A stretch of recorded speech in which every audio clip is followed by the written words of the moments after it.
Introduction to Heuristics. Defined concepts appear in cyan color and are marked with an asterisk. AI defines illiteracy as the inability to read and write at a basic, functional level in a given language. But that statement is not a definition because it is circular. No conceptual depth is gained, because inability to read and write is itself a social definition of illiteracy. Definitions are meant to provide insight into the depth of the concept to be defined, not merely to provide synonyms or near synonyms for it. ChatGPT's pseudo-definition is accurate not as a definition, but as a description of illiteracy. But mere descriptions are not definitions, unless they describe the depth of the concept to be defined. This is the heuristical definition of illiteracy. Illiteracy is shallow or non-existent understanding of subsets of reality. There are many types of illiteracy. Reading illiteracy is the inability to read text.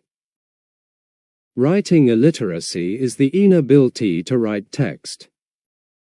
Reading and writing illiteracy have both been steadily falling for decades. Another type of illiteracy is functional illiteracy. Functional illiteracy is the inability to understand the text we read.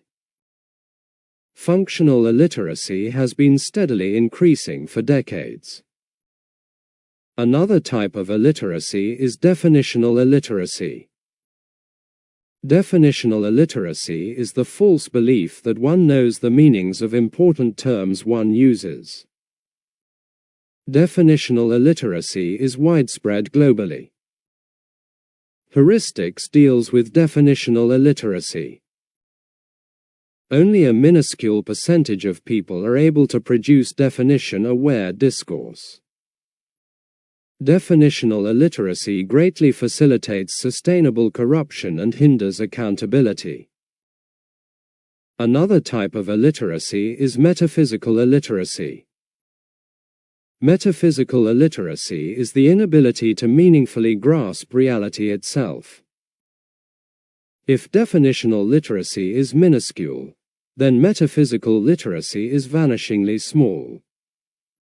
Metaphysical literacy is closely intertwined with genuine quality of life. You may have noticed that we only needed to define illiteracy in section 0010. Of course, there are many more types of illiteracy, such as digital illiteracy and artificial intelligence illiteracy. However, for the purposes of this short introduction to heuristics, the types mentioned more than suffice. Currently, heuristics, functional illiteracy, definitional illiteracy, and metaphysical illiteracy do not even feature in dictionaries or academic literature. All the above terms have been created by me, and for good reason. The terms in question address a very important blind spot in political philosophy. That blind spot has persisted for millennia deliberately. The reason is that it significantly helps perpetuate representative oligarchy at the expense of democracy. Pseudo-representative oligarchy is the reduction of democracy to voting. This is because it deceives citizens into believing that they live in a democracy. The truth is that voting is anathema to democracy. That is because, in a democracy, voting is redundant. However, democracy has never, ever, been implemented anywhere in the world. So, what is the definition of democracy? Currently, in Collins' dictionary, democracy is defined as a system of government in which people choose their rulers by voting for them in elections.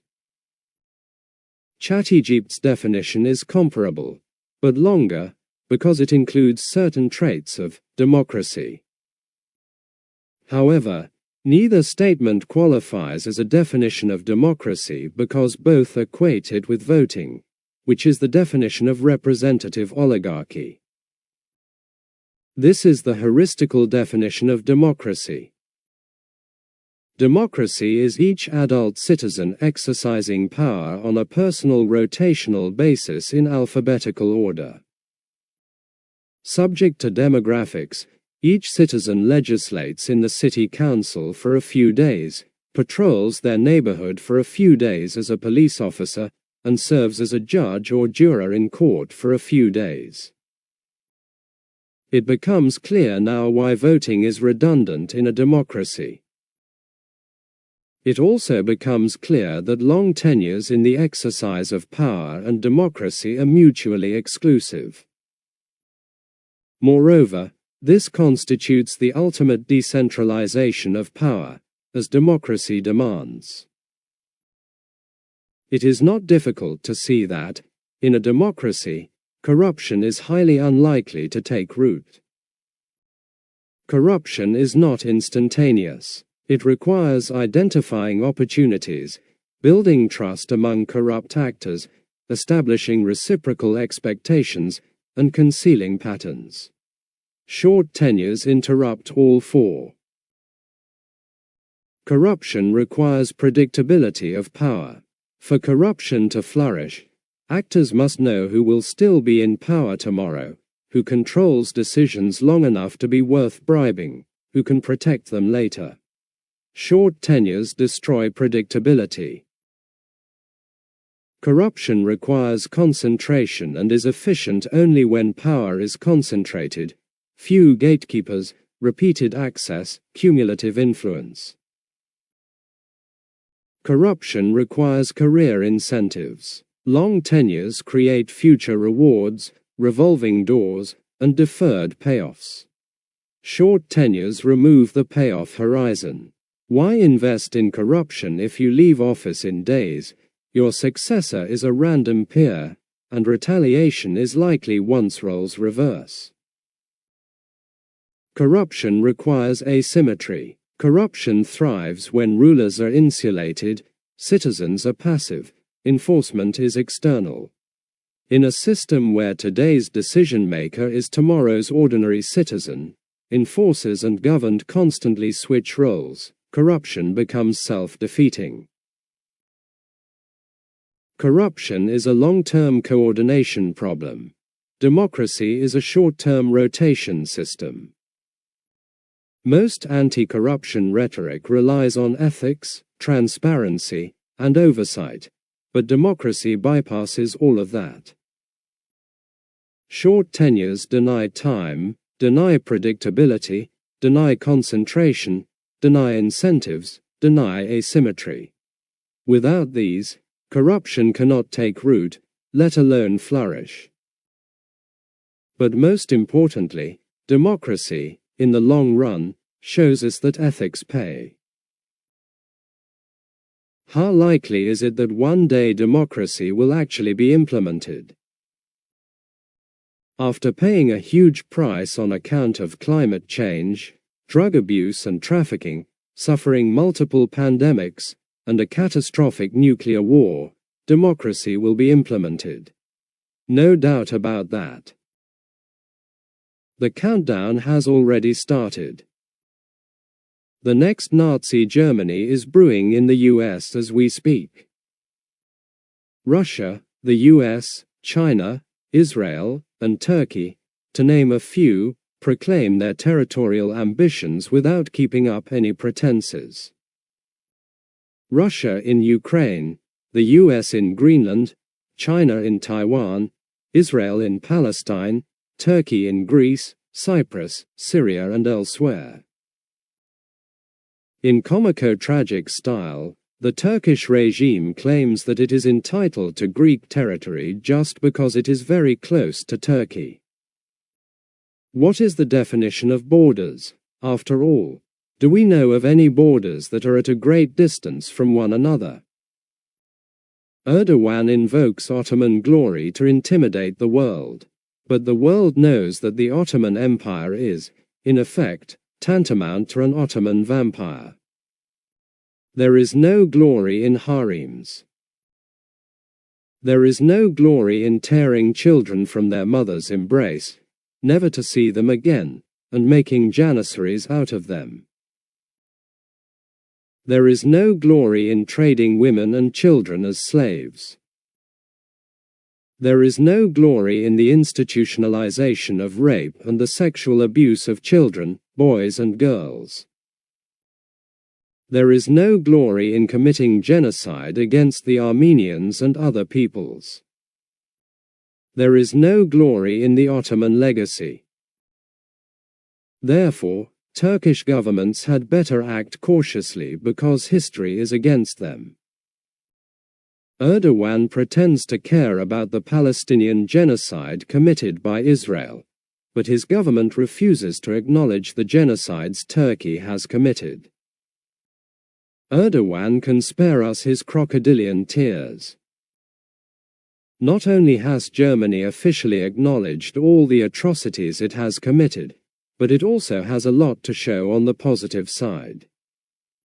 Germany has contributed to music, theatre, sciences, math, sports, and civil liberties. Turkey, on the other hand, has contributed nothing of the kind. Turkey has asphyxiated civil liberties, and it has persecuted and jailed hundreds of thousands of its own citizens. It is known for mass-producing drones and bombarding Kurdish civilians. In a move that demonstrates a lack of historical appreciation, Turkey has also converted Hagia Sophia into a mosque.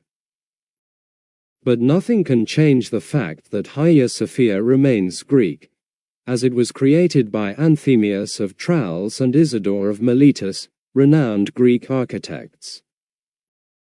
Besides, the name Hagia Sophia is in itself proof of Greek heritage. You can conquer land, but not legacy. Legacy, whether glorious or shameful, can never be erased. However, a shameful legacy can and should be counterbalanced by positive achievements. Instead of being honored, Turkey's sole Nobel laureate, Orhan Pamuk, was persecuted by the Turkish government for insulting Turkishness. But the truth is that by doing so, the Turkish government insulted the entirety of the Turkish people. We conclude, then, that the trajectory of modern Turkey indicates aversion to adopting traits that point to a national will to embrace civilization. I have met and been involved in personal relationships with Turkish people, and I cherish those experiences.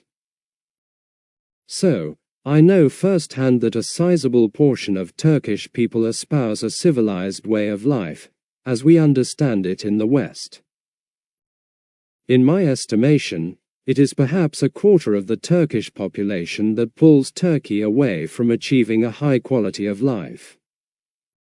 Successive Turkish governments are intent on instilling unhealthy nationalist hatred, exploiting a general sense of inferiority vis-a-vis Europe within Turkish society.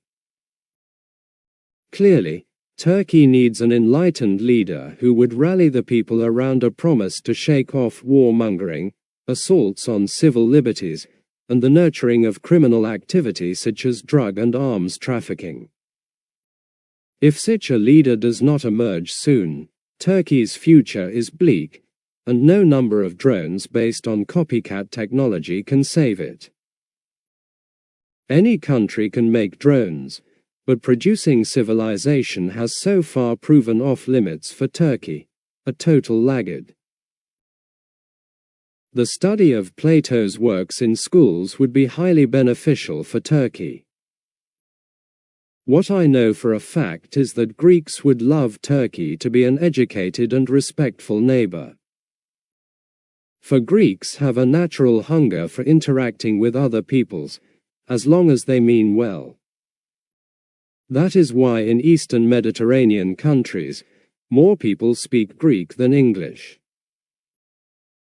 From Italy to Turkey, Albania, North Macedonia, and Bulgaria, as well as Israel, Syria, Lebanon, Egypt, and Libya, there are many people who speak Greek, owing to different historical or contemporary reasons.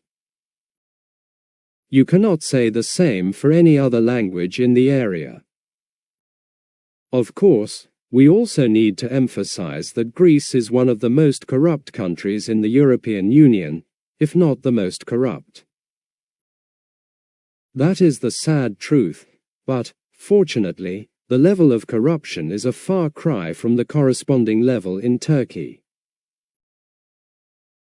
To draw an analogy, if Greece is 100 years behind Denmark, Turkey is another 100 years behind Greece.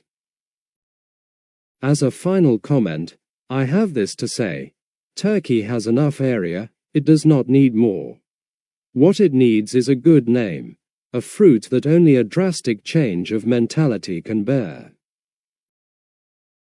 Geopolitically speaking, Greece is currently a good neighbor to Turkey, but Turkey is an adverse neighbor for Greece. If Turkey does not reorient its policies, it will face a cascade of highly consequential self-inflicted crises. Turkey is not a strong state, but a weak one on many fronts, and that is why it has been overtaken by an uncontrolled fit of panic. Strength always comes from within, not from without. Internally, Turkey is a very problematic country. The same holds true for outright dictatorships, whether in Russia, China, North Korea, Turkey, or in the case of a brewing dictatorship in the United States. For a dictatorship can never take root in a country that is internally strong. Let us talk now about public opinion. What is public opinion? AI's definition is useless as always.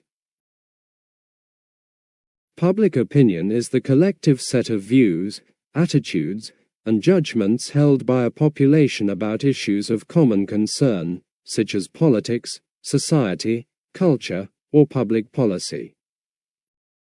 This is the heuristical definition of public opinion. Public opinion is the overall dominant standing interpretation of occurrences. How do we know that this is a definition? We know it because it reveals essence, the essence of public opinion.